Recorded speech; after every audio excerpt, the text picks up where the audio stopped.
Whether we're talking about traditional knives, modern knives, or even modern traditionals, Rosecraft blades make some of the absolute best, high quality, high value budget knives you're going to find anywhere on the market. And what they've done to folders, they're now doing to fixed blades. I hope you guys are ready for this, because I'm about to show you two badass budget fixed blades that you can pick up under $60. Stick around.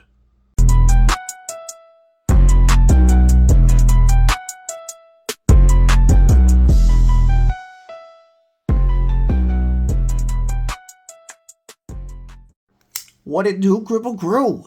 EDC with DBD, disabled but deadly, and it's a Fixed Blade Friday as we take a look at two budget bangers from Rosecraft blades.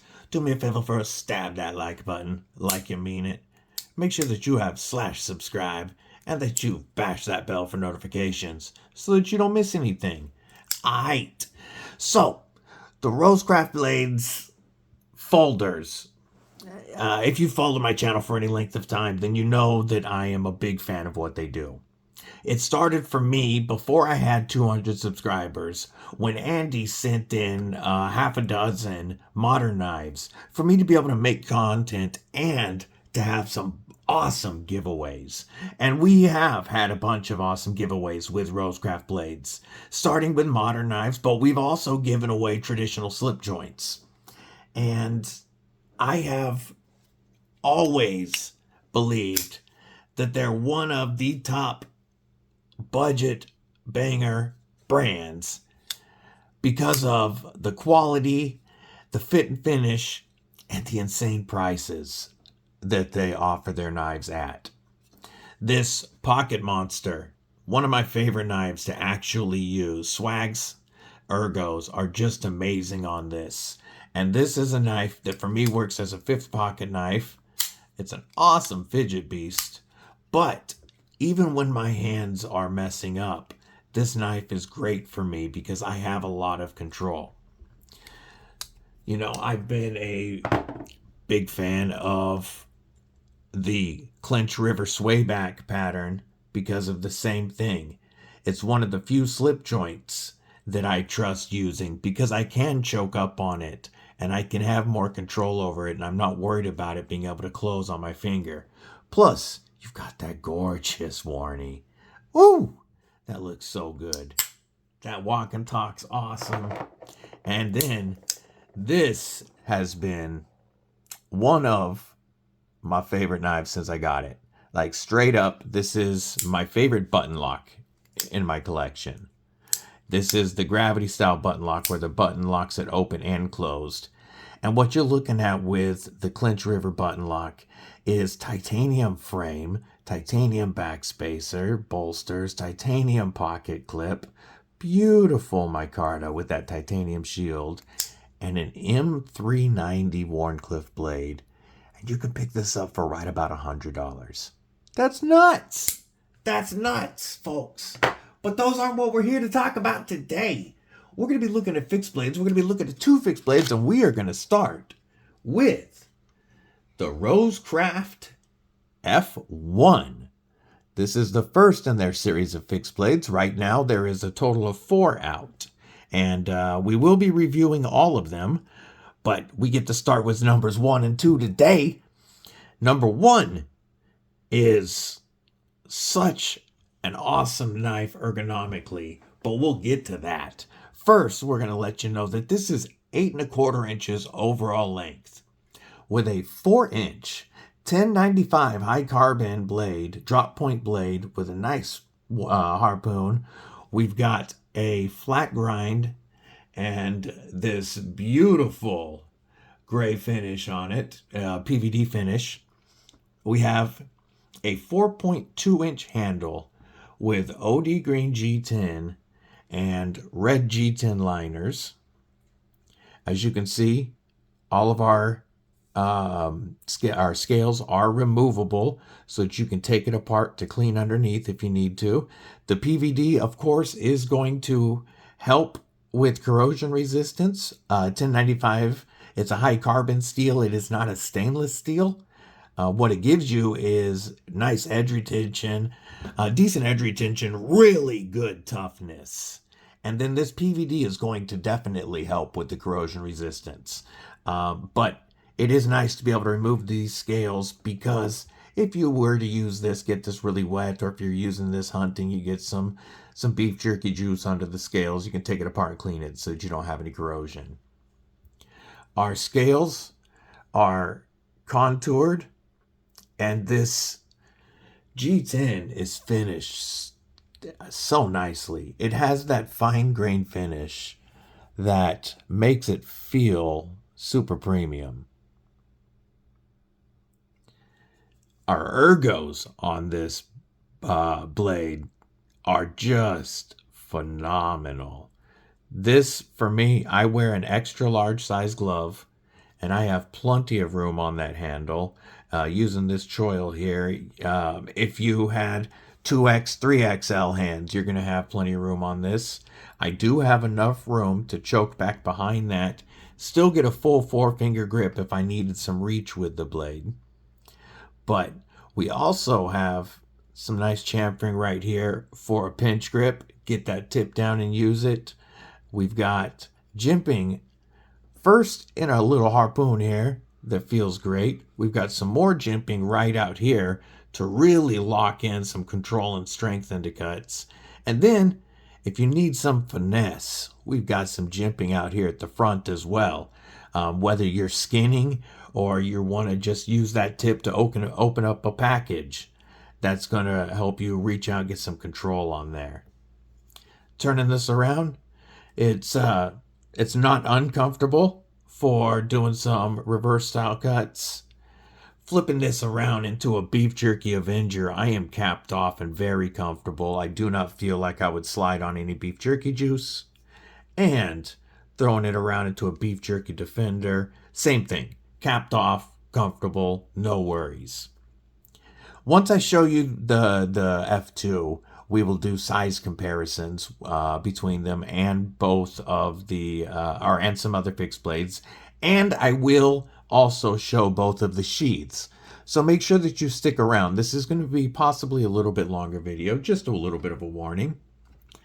So I want to talk about our plunge grind and sharpening choil. So our plunge grind starts here. As you can see, it goes to right here. This grind has flared a little bit at the back here, but you are going to be able to get a sharpening or two in there before you really starting to widen up there.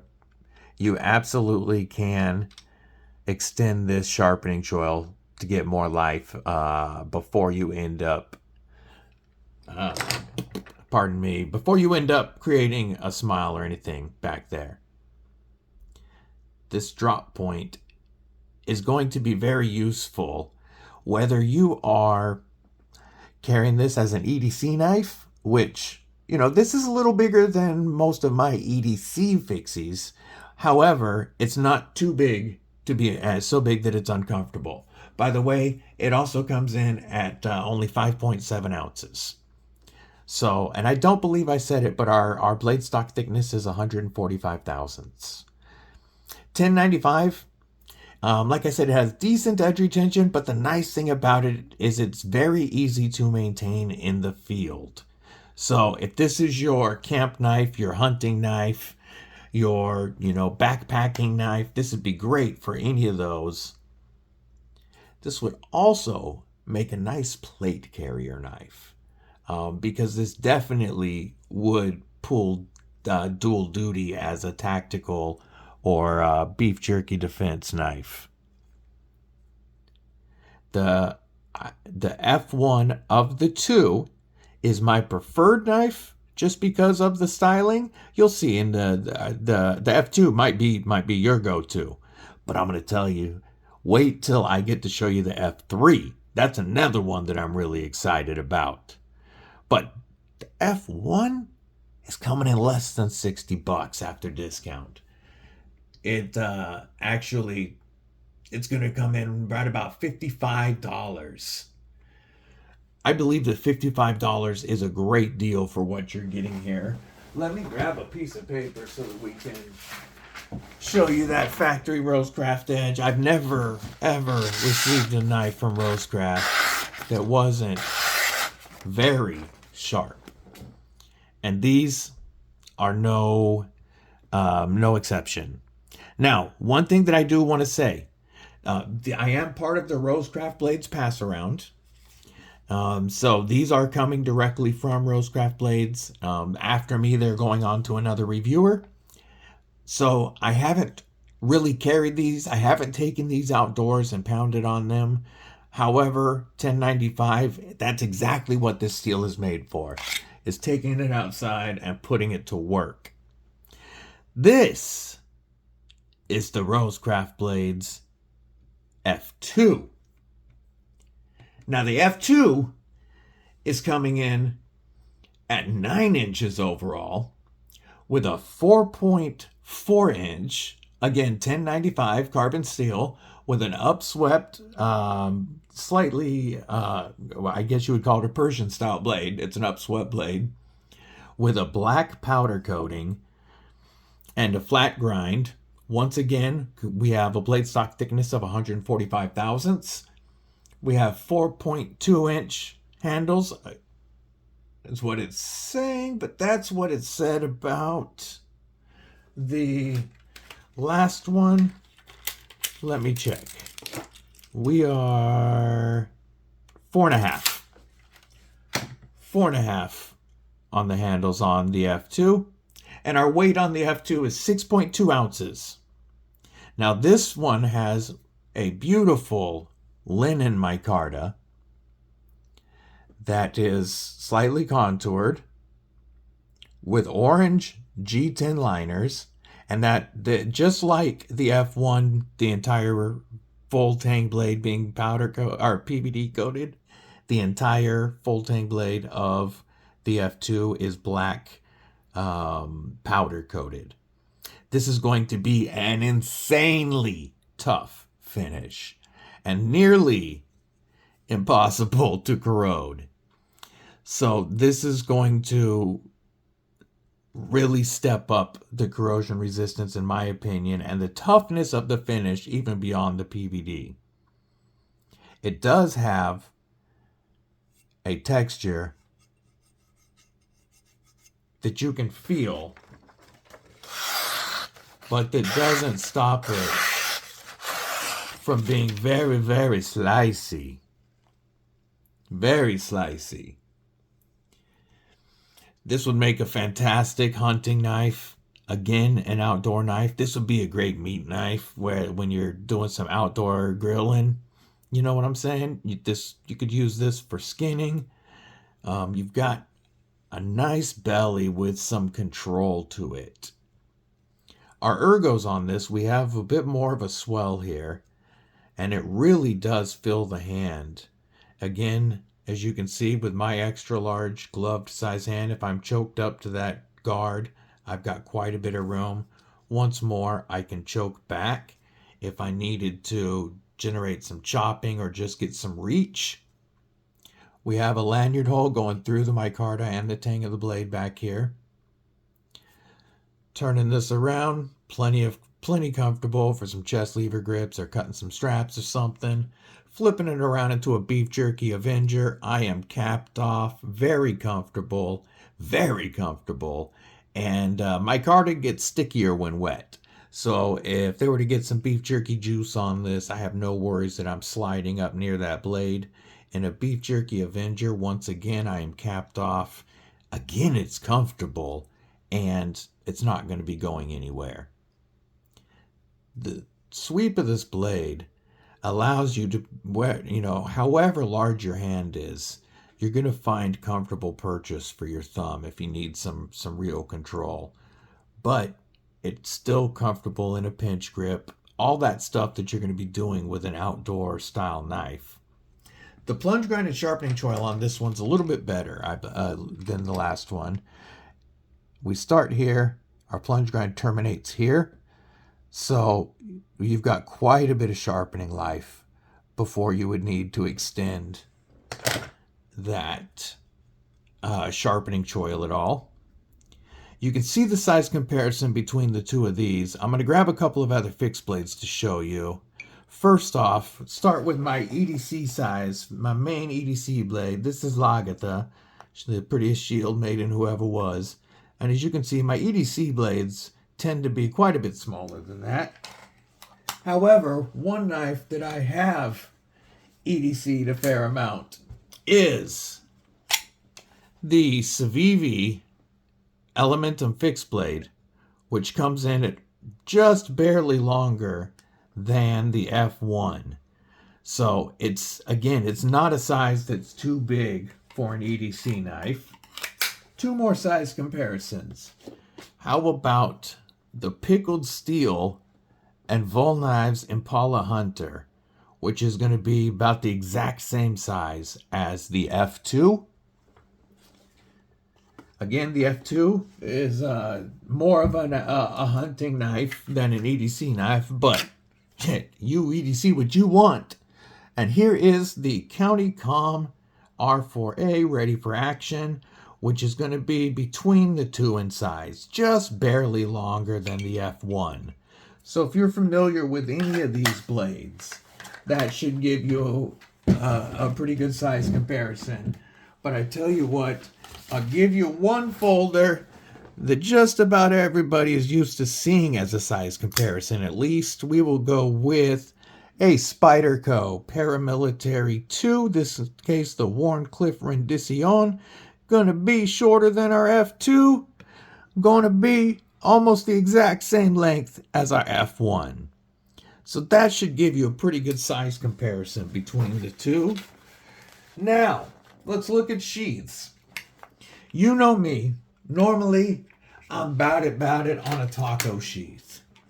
So a taco style sheath is one piece of Kydex folded over with fasteners on one side. Makes it really narrow on this side. Takes up less room than what we call a pancake sheath, which I'm about to show you. Let's slide these down a little bit. You know, Kripple Krew Studios going crazy up in here. All right. So, in these cases, we do have pancake sheaths, which is two pieces of Kydex fastened together on both sides. What it does is it does allow for more lashing or attachment points. They come with a Tech-Lock style clip that is adjustable for different belt sizes. Plus, you can move it around, rotate it, control the angle of the knife, whether you want to carry it vertically or horizontally.